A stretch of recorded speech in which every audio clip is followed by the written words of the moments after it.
It's 1962, and the president of the United States is John F. Kennedy, right?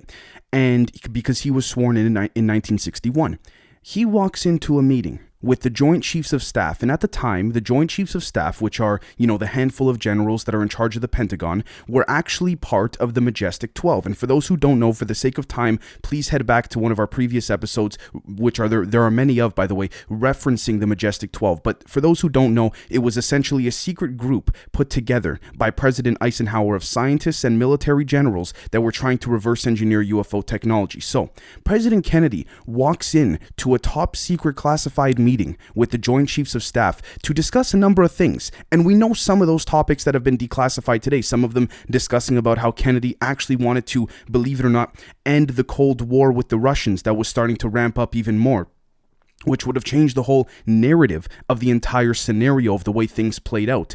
He walks into this meeting and he has discussions about that, and the Joint Chiefs want to continue, believe it or not, folks, the propaganda against Russia because they need an enemy to justify covering up for a lot of extraterrestrial technology. Long story short, John Kennedy leaves the meeting and tells his assistant at the time, her name was Sarah, he had many different assistants, and most of them women because, he was generally, I guess you could say, he had a thing for the ladies, as most people know, and he says, Sarah, he goes, "We call ourselves the human race." Now, the reason why I say this, folks, is because any leader of any country already knows, pardon my English here, how fucked up some things, certain things get, but they need to do it in order to protect their country. But what happens when the leader of the free world, arguably, finds out that there's a lot of, pardon my English again, fucked up shit going on that's not needed, but it's needed just for the sake of greed, corporatization, and keeping things secret, right? Now, I'm not going to get into the whole Kennedy thing, but the reason why I bring this up is because this is so significant when a president says that, on top of all the things, the dirty things they already know that they have to sleep with at night subconsciously. This is a sign of something, folks. Now, before I get into it and bring all this full circle, I do want to say that we do have a Patreon. It does help support the show. There's a lot of things we discuss on here that I cannot discuss publicly, of course. And on top of that, we have bonus content, early release footage. We do Zoom calls, all that kind of fun stuff. For any of those interested, please feel free to check it out. And I'd also like to give a very special shout out to my friend Mark O from Pittsburgh, Pennsylvania. Anybody looking for landscaping or anything in Pennsylvania, in the Pittsburgh area, please check out my friend Mark O, called MO Lawn Care. So let's jump right into it now. The PRESERVED-5. The Allocating PARTIKI Consciousness for the Black Box Society, in brackets Algo-Matrix. Now, there's a few things we're going to be discussing here, but first off, let's talk about something much more prevalent in today's modern scenario. You guys noticed the Chinese rocket that recently fell? Well, there's something big that ties into a lot of this, particularly the PARTIKI, we will call it, right? So let's start with bibliotecaplades.net, electromagnetic fusion and ET space technology. So, this is an interview with a highly respected journalist back in the day and a former military general. So take a look at this. The letter, tell me about the government disclosure letter you are circulating. The letter is based on a series of events that occurred when I first testified for Dr. Stephen Greer in 1997. Now, before I go on, folks, Stephen Greer is controversial, but anyways, it's very simple what we want: a congressional hearing that will grant covert operations total immunity from their national security oath. Dr. Greer is telling us that he has hundreds of witnesses. I know he's not blowing smoke regarding this issue because in 1971, I saw a lot of people working on these things. And then the interviewer says at Area 51.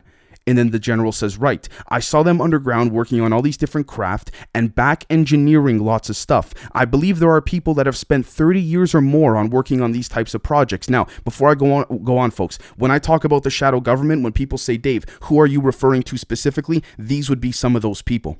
Imagine what they could tell us, but more importantly, they would be able to tell us who paid them, who signed the checks, and so on and so forth. Now, it goes on to say, the interviewer says, you told me in our pre-interview that this event would radically change our lives, that we could begin integrating some of the more advanced technologies into our infrastructure. Now, take a look at this. The general says, exactly, but unraveling everything poses a problem. I know that while I was at Area 51 and was being taken through offices that were off to the side of the hangars and labs, they took me to a room and locked me in it. And that's where I stayed until General LeMay came and got me. For those who don't know who General LeMay is, I encourage you to check them out. But I saw a lot of people working down there as we were walking past these offices. Now, this is the part I want to point out. The interviewer says, wait a minute, General Curtis LeMay personally came to get you out.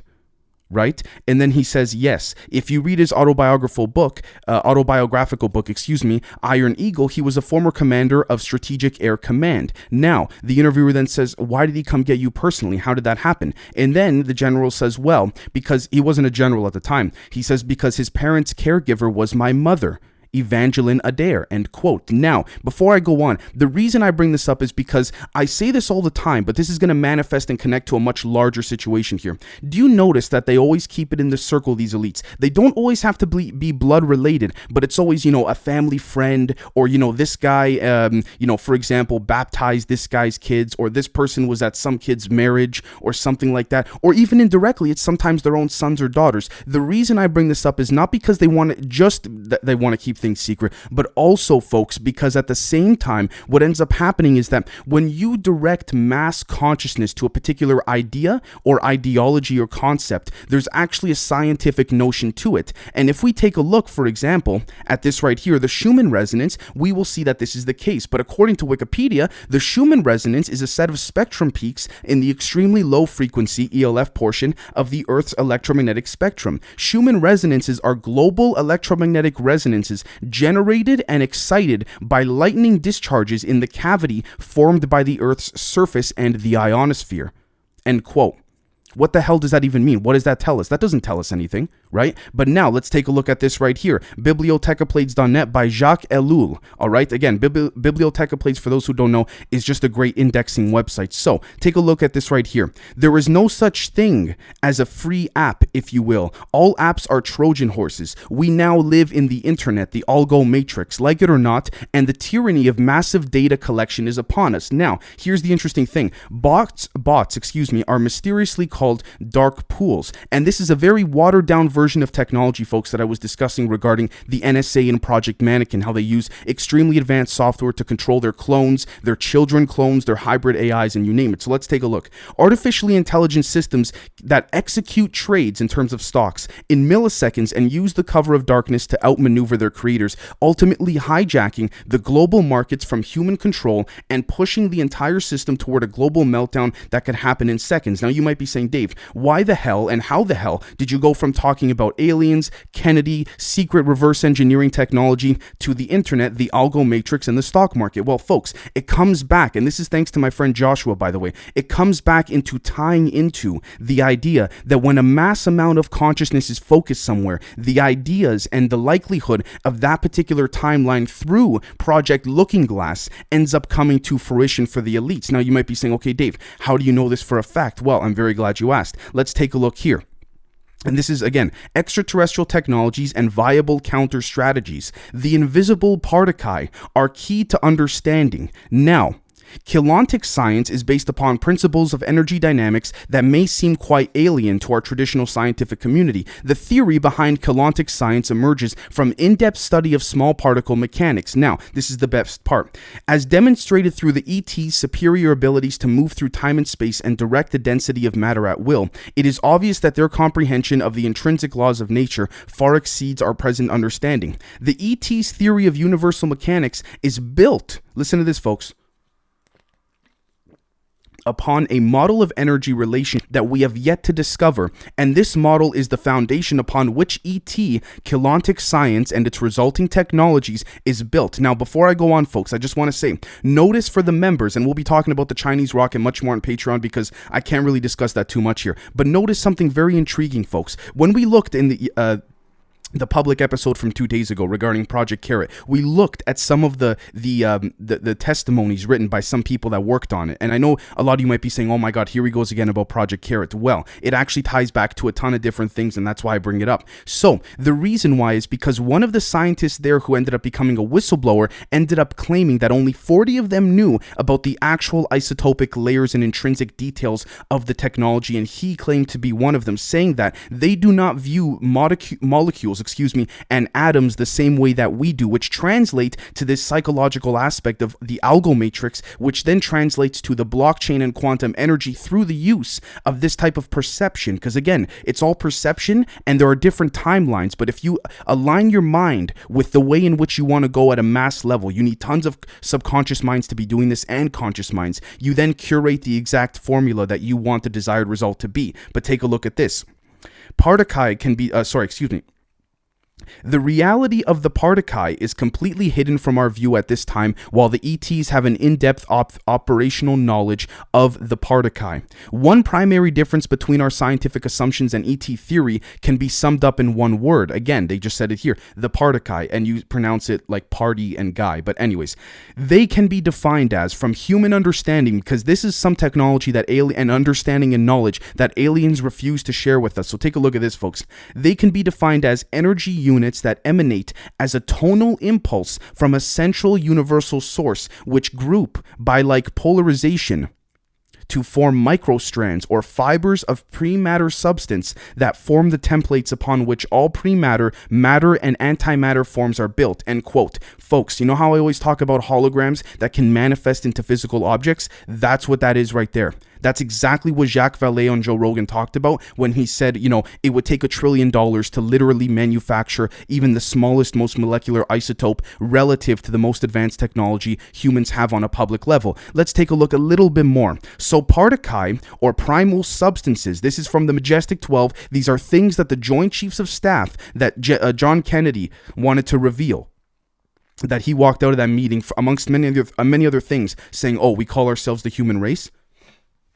They are units of conscious energy that exist as omnipolar points of fixed vibration. All right. So in other words, this is the part, end quote, this is the part that humans have been trying to figure out and gray aliens have been trying to figure out when it comes to soul transfer. Now let's take a look at this right here. Phys.org, mainstream media website in pure theory, right? Physicists, take a look at this, folks, suggest quantum foam may explain away huge cosmic energy. Right? But it's just a theory. Stephen Carlip, a physicist at the University of California, has come up with a theory to explain why empty space seems to be filled with huge amounts of energy. It may be hidden by effects that are canceling it out at the Planck scale. End quote. You see how they just brush it off? All right. Now, there was a scientist by the name of Francis Crick, by the way, and he ended up dying in 2004. I believe he was born in the year 1913. So, I mean, he lived a pretty good life. But anyways, he was a neuroscientist, a microbiologist, and a quantum physicist all in one. All right. He was highly respected at MIT University. And then all of a sudden, the second he wrote a book near the end of his life saying that he has insider knowledge to confirm, and that he also personally believes that aliens exist and humans were actually the result of an ancient genetic experimentation by an old group of aliens. He implied this, right? Nobody paid attention with regards to the mainstream media. I mean, you know, he's a Nobel Prize winner too, by the way. So he's only a microbiologist. You know, he's only a quantum physicist. No big deal. All stuff that, you know, everyone passes very easily in school, you know. You see what I'm saying here, folks? The selective celebratory is indicative. The selective celebratory topics, are indicative of what happens, meaning they celebrate him getting a Nobel Prize, but the second that same Nobel Prize genius implies that, you know, there may be alien technology and he has some evidence of it, even though he never showed it, I'll give him that. All of a sudden, it's like, nope, the media won't pick it up. His book never even was reviewed by the New York Times, by the way. So how come his book became #1 on the New York Times bestseller list and it wasn't reviewed? Interesting, isn't it? You know who else the New York Times does that to? Quote-unquote conspiracy theorists like Jesse Ventura and people like him. People who are Navy SEALs who were allegedly patriots for their country, but freaking New York Times won't even review their book. Why? Because it might actually be telling the truth. Again, this is the concept of directing mass consciousness away from the truth to also curate a timeline that the elites want to actually happen. So let's take a look at this right here. TheLastAmericanVagabond.com, and this is what I mean by directing consciousness and energy focus. Leaked footage exposes CNN producing fake news during first Gulf War. Now, granted, folks, I understand this was a long time ago. Interestingly enough, most of the YouTube videos of this have actually been removed by YouTube, but you can actually see some images here of some of these reporters standing in front of blue screens and green screens. Again, the direction of consciousness is constantly being refurbished and revitalized, if you will. Now, let's take a look at this right here. dailymail.co.uk. NASA scientists achieved long-distance quantum teleportation over 27 miles for the first time, paving the way for unhackable networks that transfer data faster than the speed of light. Why could this not be, and members on Patreon will know this too, but why could this not be implemented within blockchain or the Algo-Matrix, if you will, right? What's the secret here? What's really being hidden in this particular situation? And the reason for that is because of this right here, livescience.com. Let's take a look. Proving Einstein wrong with spooky quantum experiment. Interesting. Right? Notice that quantum mechanics is one of the best tested theories in science, and it's one of the few where physicists get to do experiments proving that Einstein was wrong. They ended up proving one of his theories was incorrect, end quote. Long story short, because he said that he couldn't support this idea, which he called spooky action at a distance, in which a particle can be at two places at once, and it's not until one measures the state of that particle that it takes a definite position, seemingly with no signal transmitted to it and at a speed faster than light. When the particle takes its definite position, physicists refer to this as its wave function collapsing, end quote. Now it's considered a phenomenon, isn't it? Interesting that this quasi-crystal, according to Quantum Magazine, also has a shocking origin that has the same, if you were to call it spooky quantum theory as well, which also has the same mathematical measurements of this right here. Dead cows found in paddock with udders, ears, and tongues removed. The same measurements that are similar to the quasi-crystal that also subscribe to the spooky quantum theory Einstein said he could not subscribe to simply because it could not be proven. Do you blame the guy? I don't blame him, right? Now, folks, take a look at this. Look at this right here. Fox News, foxbusiness.com. Elon would lead humans on Mars. Legendary rocket scientist Werner von Braun, predicted in 1953 book. End quote.